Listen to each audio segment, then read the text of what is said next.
Dobar dan, novi video, novi posao. Odlična prilika da napravim ovaj video, rad u uskom prolazu, a zadatak je iskopati posteljicu za kocke. Jedna mogućnost je svu zemlju sa bagerom vući van, to je jako puno posla, a druga je slomiti kran, to ću sada pokazati kako, i okretati se u ovome prostoru, puniti kamion i tako se povlačiti. Kako to funkcionira u praksi, pokazati ću odmah. Ovdje sam se parkirao skroz uza zid.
Napravit ćemo pogled iz bagera da vidiš kako to izgleda.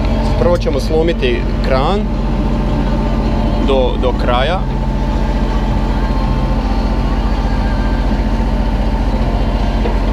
Evo to smo napravili. Kran sam slomio do kraja. Ovdje moram paziti samo kada zakrećem se. Vidiš, ovo je jedini dio koji izlazi van gabarita. I na to treba biti oprezan. Vidiš gusjenice i ovo je izašlo van. Znači, kada je kran slomljen do kraja, kao u ovome slučaju, onda moraš paziti na ovo.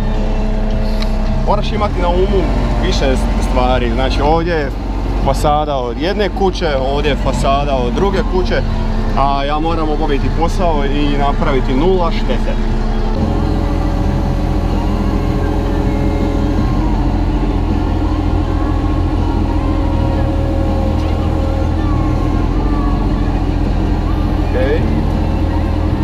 Podići ćemo kran do kraja. Podigao sam kran, znači skroz nazad dokle može. I sada ću se još približiti. To. I sada krećemo oprezno rotaciju.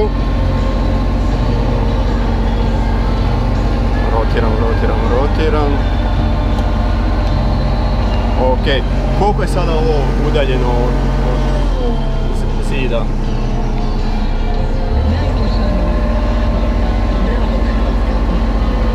Ok, kada rotiram sada sa ove strane, također moram pripaziti da vratima ne zapnem. Znači i na to moram paziti.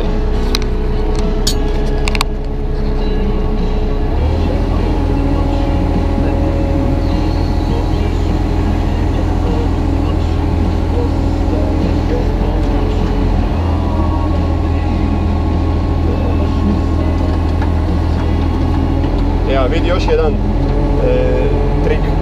Ako mi je kamiončić preblizu ili predaleko, jednostavno ga odguram ili približim po potrebi. Fora, a to napravim tako da ručni kočnicu povučem samo na 2 zuba, tako da malo drži i onda mogu odgurati. To je prednost ovih kamiona koji nemaju pneumatske kočnice. Kod pravih kamiona to ne možeš jer ga moraš upaliti da on otpusti kočnice. Može, ajde idemo raditi dalje. Do kraja, oprezno. To. Pogledaj koliko sam ovdje približio kašiku. Skroz do kraja. Ovdje mi je bio inače nosač od kamerice, ali sam ga odlomio. Stradao je u radu, sada nemam gdje zakačiti kamericom. Da, evo vidiš koliko je udaljeno. Nije strašno. I ponavljam postupak. Ovdje sam malo oprezniji, zato što se tu baš nalazi cijev od kanalizacije, evo tamo mi je oznaka, znači tu je baš negdje. Ne bi je trebao zakačiti i pokidati, ali oprezno kopam. Znam da je ovdje cijev jer sam napravio domaću zadaću, otišao sam u podrum i pogledao koje su opasnosti ovdje. Imam cijevi od Rine i ovu kanalizacijsku cijev. Malo ću ugasiti stroj i baš da vidim sa ašovom na koje dubini je ta cijev. Ovdje mi je oznaka za cijev, tu mora biti lamka neka, željezo neko.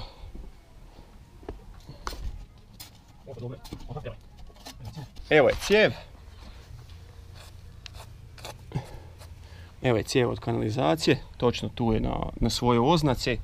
Znači vidim da je 10 cm ispod ovoga, znači tu. Nije u opasnosti za sada.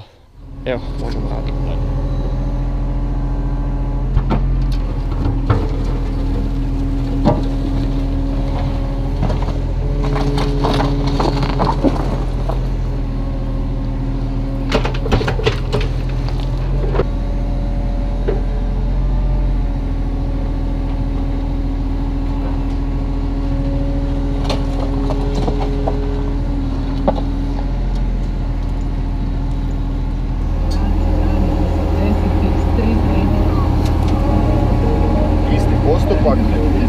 Dovučem kran do kraja,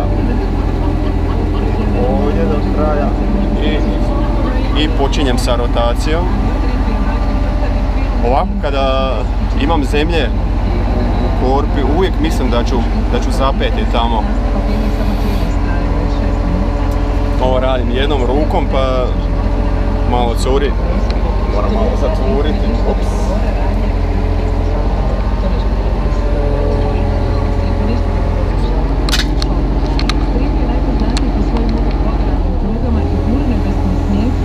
Taman još mogu napuniti jednu ili 2 kašike i bit će kamiončić spreman za odvoz.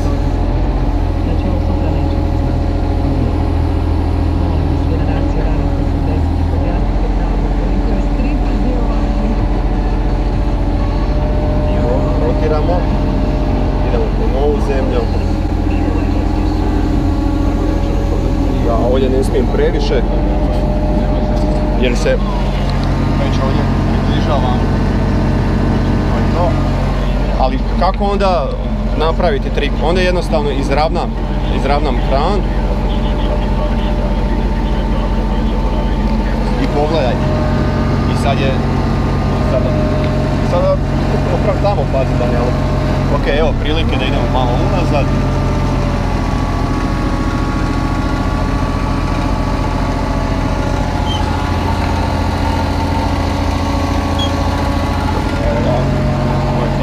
Sad mogu nastaviti raditi dalje. Rampu sam podigao do gore tako da mogu zemlju bacati ispod rampe.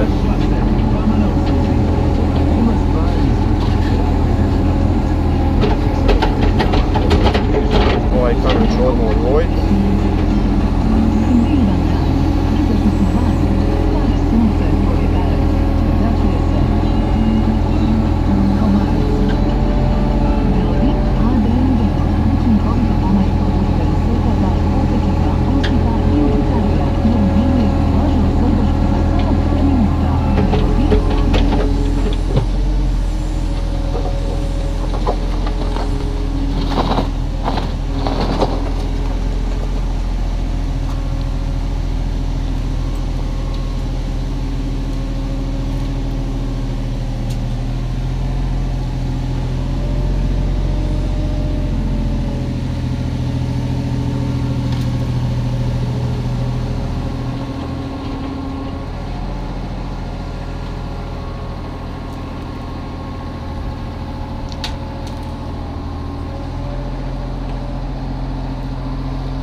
gotovo sam se izvukao do kraja.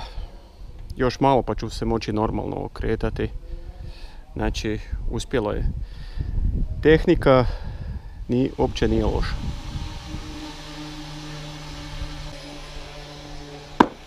Kamiončić je pun, idemo ga odvesti i nastavljamo dalje. Evo, to je prednost U serije bagera koji se okreće unutar gabarita. To je to. Kamiončić je spreman, evo, napunio sam ga dobro. Malo počistim da zemlja ne ispada na ulicu. Evo. Hvala na gledanju i doviđenja.